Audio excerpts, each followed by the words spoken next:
The grand auditorium at Georgetown University Law Center grew completely silent. All eyes turned toward Justice Ruth Bader Ginsburg, who sat upright in her chair on the stage. Though her frame was small and her health had faced challenges in recent years, her presence still commanded the entire room. Her sharp gaze, as piercing as ever, was fixed on the podium where Congresswoman Jasmine Crockett stood. "Justice Ginsburg," Crockett began, her voice echoing through the hall, "with all respect to your legacy, your slow and cautious approach to women's rights has failed us. While you chose to work within the system, countless women continue to suffer. Your much-praised friendship with Justice Scalia is part of what's wrong with our politics today. Compromise with those who attack our basic rights is not justice, is surrender." A wave of shock swept through the audience. Students exchanged stunned glances. Esteemed professors shifted uncomfortably in their seats. Had a sitting congresswoman truly criticized the legendary, notorious RBG, right to her face? The 87-year-old justice didn't answer right away. Instead, she calmly removed her glasses and set them on the table in front of her. Her expression was neutral, but those familiar with her noticed the subtle tightening of her jaw, a rare sign that Ginsburg was angry. What came next would not only leave the room speechless, but would also reshape how the nation viewed one of the most celebrated justices in American history. Before diving into this unforgettable confrontation that has captured the attention of legal scholars and political commentators across the country, don't forget to subscribe to the channel and hit the notification bell. This face-off between two powerful women highlights deep truths about justice, strategy, and the long struggle for equality, insights you won't want to miss. The Georgetown Law Symposium on Women and the Constitution had been designed to honor Justice Ginsburg's remarkable career. For over 60 years, from her early days battling discrimination as a young law student to her groundbreaking work with the ACLU Women's Rights Project, and later her nearly 3 decades on the U.S. Supreme Court, Ruth Bader Ginsburg had dismantled legal barriers to gender equality one case at a time. By 87, she had become a cultural icon. Her image appeared on mugs, T-shirts, and posters. Her workout routines became books. Her signature dissenting collar became a symbol of resistance.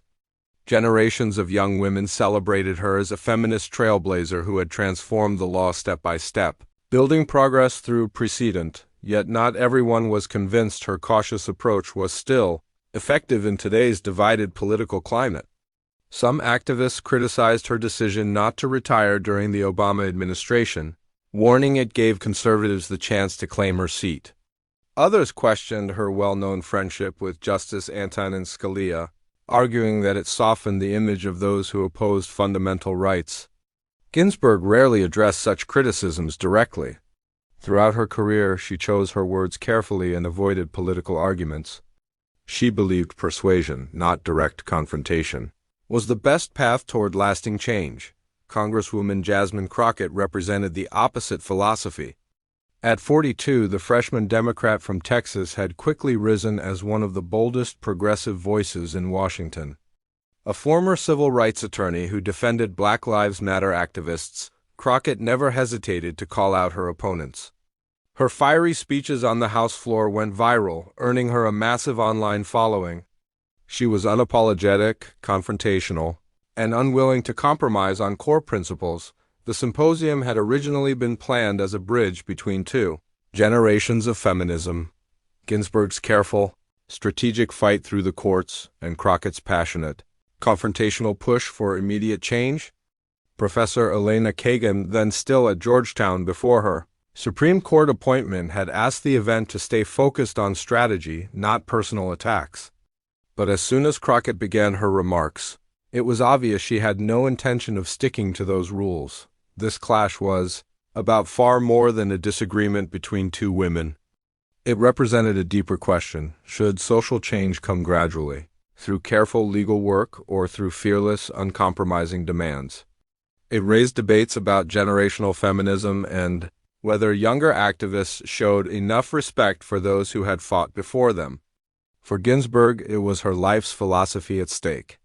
For Crockett, it was a chance to reject what she saw as outdated compromise with systems of oppression. The packed room of students, faculty, lawmakers, and journalists realized they were witnessing history, a rare public challenge to one of America's most respected justices. What about you? Do you believe progress comes from steady, strategic steps or from bold, direct confrontation? Share your thoughts in the comments about which approach has been most effective in advancing civil rights in U.S. history. The Georgetown Auditorium, with its polished wood and portraits of legendary jurists, had hosted countless debates. But none like this. Let me make my point clear, Crockett pressed on, sensing the room's unease.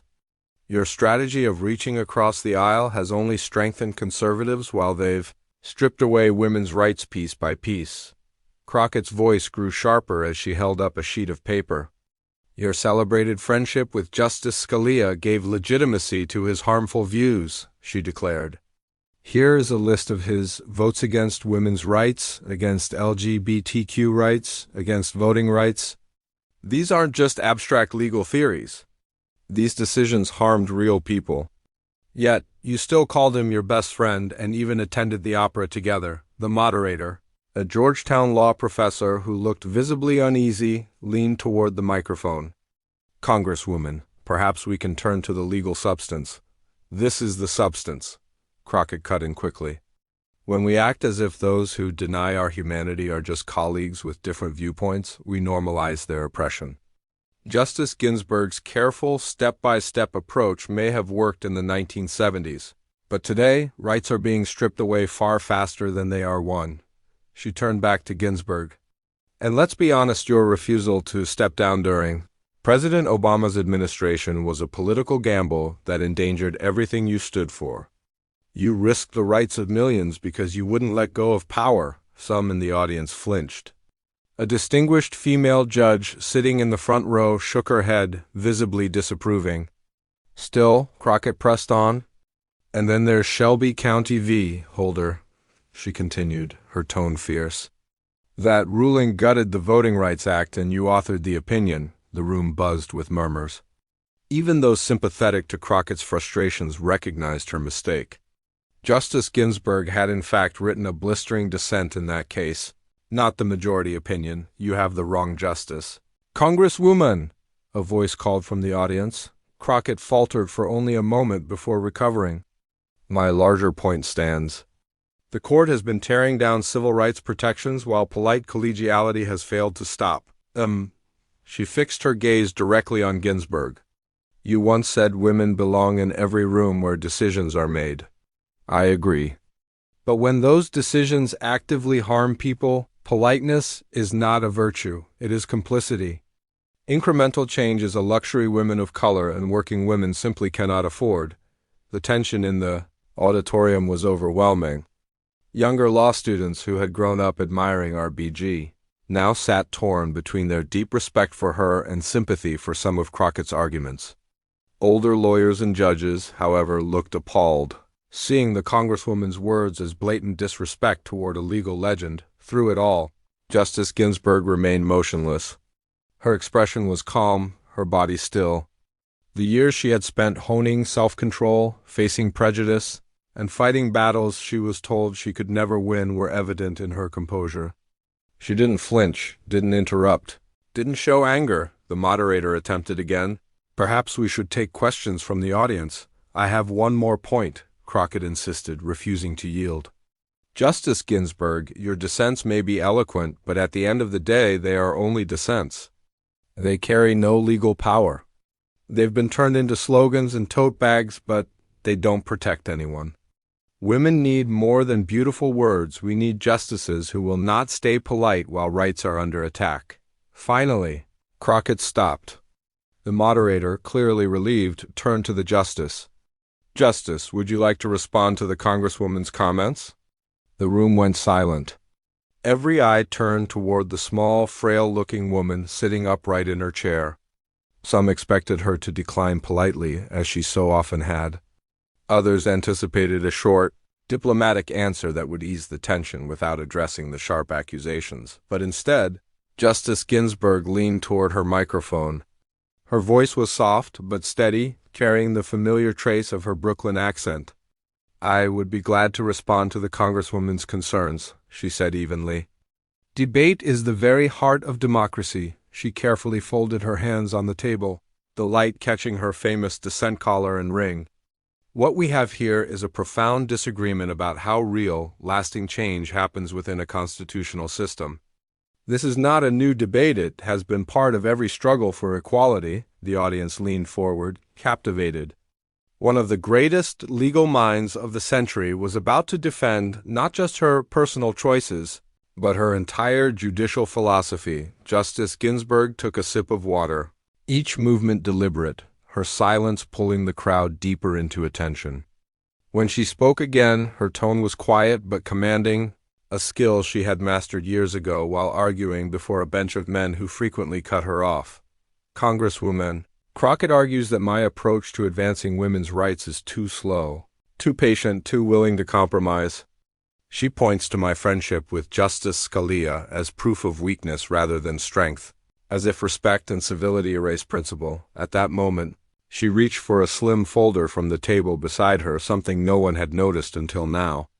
If I may, she said, let me begin with a brief history lesson. When I first began challenging gender discrimination in the 1970s, Justice Ginsburg said softly, opening a folder of notes, the law was stacked firmly against women. A woman could legally be fired simply for being pregnant. Banks were free to deny credit cards to unmarried women.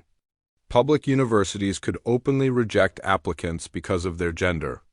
And in most states, marital rape was not considered a crime. She glanced toward Crockett, her gaze steady. I chose to fight that system step by step, case by case. Not because I lacked courage or conviction, but because I understood how precedent shapes our law. Every victory becomes the foundation for the next. Looking directly at the Congresswoman, her voice gained strength. You describe these as small or timid steps. Let me remind you of Sally Reed, a mother denied the right to administer her son's estate simply because she was a woman.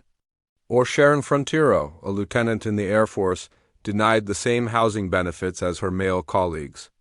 Or Stephen Wiesenfeld, a widowed father, denied survivor benefits he needed to care for his infant child.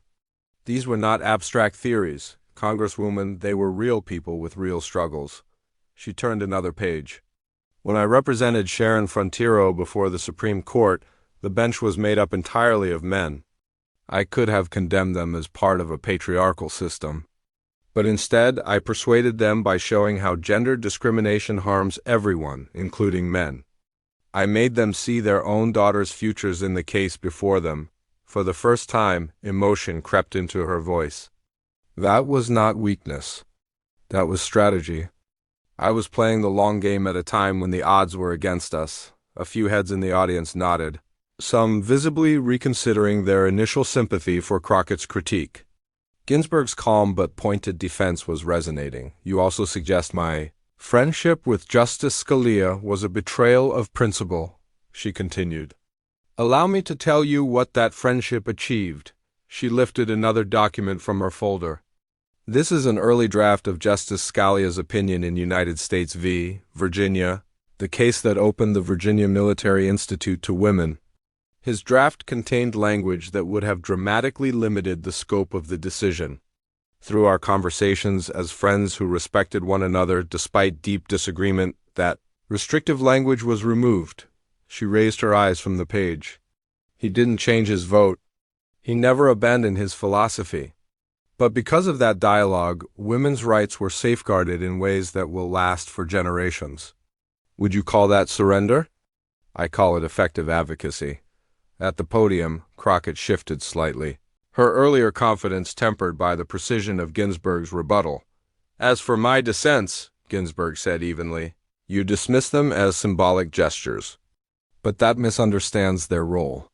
A dissent does three things. It forces the majority to sharpen its reasoning. It creates a blueprint for future lawyers. And most importantly, it speaks to future generations. She removed her glasses and looked directly at Crockett, no barrier between them. When I wrote in Shelby County that throwing out preclearance was like tossing away your umbrella in the middle of a rainstorm simply because you weren't getting wet, I wasn't writing for tote bags. I was laying down a legal principle that civil rights advocates are using in courts across America today to fight restrictive voting laws. Several law professors in the audience nodded in recognition. One whispered to another, "She's right, we cite that dissent in every single voting rights case. You also raise my decision not to retire during the Obama years." Ginsburg continued, her tone factual. "I made that decision based on my health and my ability to serve at the time. No one can foresee the future with certainty. Each of us makes decisions with the knowledge we have in that moment. I truly believed I could continue contributing on the bench." She tapped her papers into a neat stack, then leaned slightly forward, her intensity sharpening. "But let us not reduce advocacy to two extremes, passive politeness or fiery confrontation. That is a false choice. Change in a democracy has always required multiple strategies working side by side. While I was building precedents one case at a time, others were marching in the streets. While I persuaded conservative judges with reasoning they could accept, others pushed the boundaries of what seemed possible. These strategies don't cancel one another, they strengthen each other." In the front row, a young law student scribbled furiously in a notebook, clearly recognizing this as a rare window into Ginsburg's deeper philosophy. "You say my incremental approach was born of timidity," she finished firmly. "But it was in fact deliberate. It was a strategy shaped by an understanding of how our legal system operates. The precedents I helped establish, precedents that, for the first time, recognize gender discrimination as unconstitutional, are the very foundation that today's advocates now stand upon." She carefully closed the folder and placed both hands gently on top of it. She recalled a famous saying often credited to Martin Luther King Jr., "The arc of the moral universe is long, but it bends toward justice." Yet, she explained, people often forget that this bend doesn't happen on its own. Progress takes effort. It requires individuals to pull it in that direction, some working inside institutions to reshape them from within, and others applying pressure from the outside to accelerate change. At this moment, Ginsburg's voice shifted into a tone of calm instruction, similar to a professor guiding an eager but inexperienced student. "You described my approach as if it failed, simply because the same struggles remain," she said. "But that reflects a misunderstanding of how progress actually unfolds. Social change is not a straight line, it rises and falls in waves, with victories and setbacks." She motioned toward the portraits of legal pioneers displayed across the auditorium's walls. Thurgood Marshall's carefully planned litigation strategy didn't fail just because racism persists. Susan B. Anthony's lifelong activism wasn't wasted because women still face bias. The fact that these battles continue doesn't invalidate earlier progress, it proves how hard the work is and how many generations must persist to keep advancing it. Her features softened slightly as she addressed another point. "The merchandise with my face, which you dismiss as mere performance, has given countless young women the courage to imagine themselves as lawyers, judges, and even justices. Symbols matter. Representation matters. Inspiration matters." She straightened her posture even more, her presence commanding the room. "And as for your critique of my majority opinions compared to my dissents, I would encourage you to study them more closely. In United States v. Virginia, I wrote for the majority that any gender-based classification must meet an exceedingly persuasive justification, the closest standard to strict scrutiny this court has ever used for gender cases. That decision continues to safeguard women's rights today." With her hands folded again, she continued in an even steadier voice. "Congresswoman, I have spent my entire professional life fighting for equality. I have done so with strategy, with persistence, and with a realistic understanding of how institutions evolve. You may choose a different path, and that is your right. But understand this, movements need many kinds of warriors. And do not mistake my deliberate approach for weakness. Do not confuse civility with surrender. Some of us select our battles with care, not out of fear, but because we know that real, lasting change requires both bold vision and patient planning. It requires righteous passion alongside persuasive strategy, urgent demands alongside precise legal argument." Her voice grew softer, Yet every word carried through the silent auditorium. I respect your passion. I, too, grow impatient with the slow pace of justice. But wisdom lies in knowing when to confront and when to persuade, when to demand and when to negotiate, when to speak with fire and when to speak in a way your opponent can truly hear. The silence that followed was complete. Congresswoman Crockett stood frozen at the podium, visibly shaken by the depth and precision of Ginsburg's words. The response was not a dismissal, but a full masterclass in strategy from one of the greatest legal minds of her time. The audience, too, seemed stunned, reflecting on what they had just witnessed. The moderator, searching for words, finally broke the quiet. "Thank you, Justice Ginsburg. Congresswoman, would you like to reply?" Crockett glanced at her notes, then back at the formidable figure who had dismantled her critique with calm precision, never once raising her voice. At last she spoke. "I appreciate Justice Ginsburg's perspective. I think we all have much to reflect on." As she returned to her seat, the tension gave way to recognition. Everyone in the hall understood that this moment was extraordinary, not merely a defense of one person's career, but a profound reflection on how justice is truly won in a democracy. Within hours, clips of Ginsburg's response spread like wildfire across social media.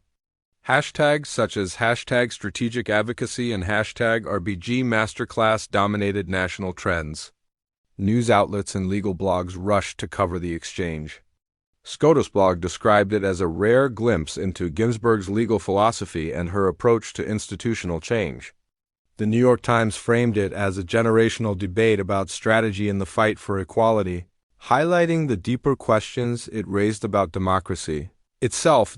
Cable networks convened legal experts to analyze every line of her response.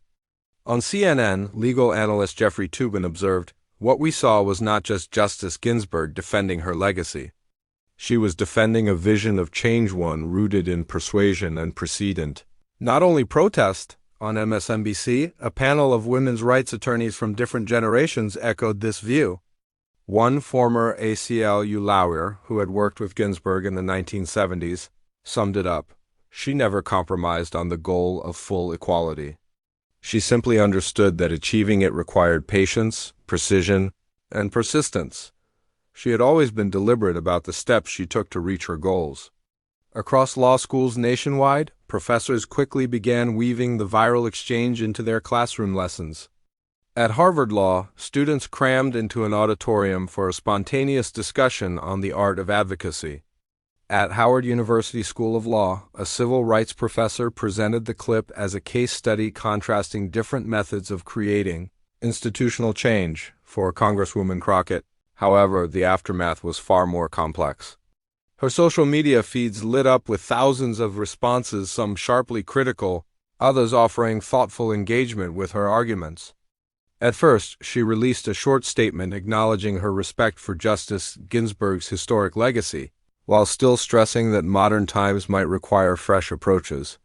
3 days later, she published a longer reflection in The Atlantic. "My exchange with Justice Ginsburg has forced me to think more deeply about how different kinds of advocacy work together," she wrote. "I still believe we need fearless, uncompromising voices calling for immediate change, but I now have a deeper appreciation for the strategic legal groundwork that makes such demands possible." The most powerful reactions came not from politicians or media outlets, but from young attorneys and activists.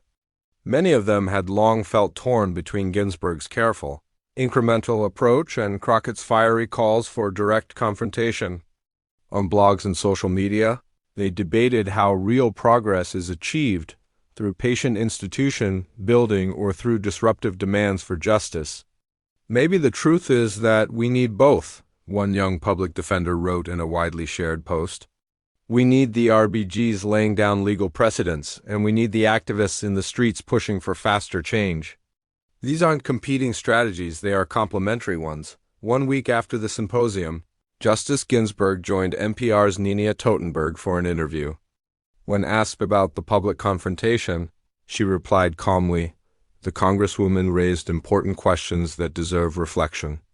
Each generation must discover its own path in the fight for equality. My generation laid certain foundations, but it is up to the next generation to decide how to build on them. When pressed about whether she felt offended by such direct criticism, Ginsburg smiled. In my career, I was told I didn't belong in law school because I was taking a man's seat. I was denied clerkships despite being at the top of my class. I was paid less than male colleagues doing the same work. Compared to those experiences, respectful criticism of my judicial philosophy is hardly something that troubles me. The ripple effects extended far beyond the viral moment. Law schools began reporting heightened student interest in courses about civil rights litigation and strategic advocacy. Georgetown Law even launched an annual lecture series called Multiple Paths to Justice, inviting advocates from diverse backgrounds to share how they pursued social change. 6 months later, Justice Ginsburg announced her retirement due to health concerns. In her statement, she directly referenced the Georgetown Exchange. The discussion about how best to advance equality must never stop. Each generation builds upon the work of those before them, sometimes by continuing the same journey, sometimes by forging a new one. At her final public appearance before stepping down, she was asked what advice she would give to young activists frustrated by slow progress. Her words seemed aimed not just at them, but at Congresswoman Crockett as well. Fight for the things you care about, but do so in ways that bring others with you. Understand that meaningful change is rarely immediate. Be strategic. Be patient. And remember, sometimes the most revolutionary act is not tearing down institutions, but reshaping them from within. 3 years later, Congresswoman Crockett carried forward that lesson when she introduced a bill to expand voting rights protections. During the floor debate, she directly invoked Justice Ginsburg's famous dissent in Shelby County v. Holder, quoting the justice's warning about throwing away umbrellas in the middle of a rainstorm. When the bill passed with bipartisan support, Crockett acknowledged that it rested on the legal foundation laid by Ginsburg and earlier civil rights champions who proved that real progress requires both vision and careful strategy. The Georgetown Law Symposium became far more than a viral debate between two influential women with different tactics. It evolved into a case study of how social movements grow, how varied approaches strengthen one another, and how dialogue across generations, even when tense, can ultimately deepen the fight for justice. As one constitutional scholar summarized, the Ginsburg-Crockett exchange was never about one side being right and the other wrong. It was about recognizing that the path to justice always requires both architects who patiently build, brick by brick, and visionaries who demand we move faster. The tension between them is not weakness, it is the engine of progress itself. Thank you for watching our full analysis of this historic conversation between Justice Ruth Bader Ginsburg and Congresswoman Jasmine Crockett. If you found this breakdown meaningful, please like this video and subscribe to our channel for more in-depth legal and political analysis.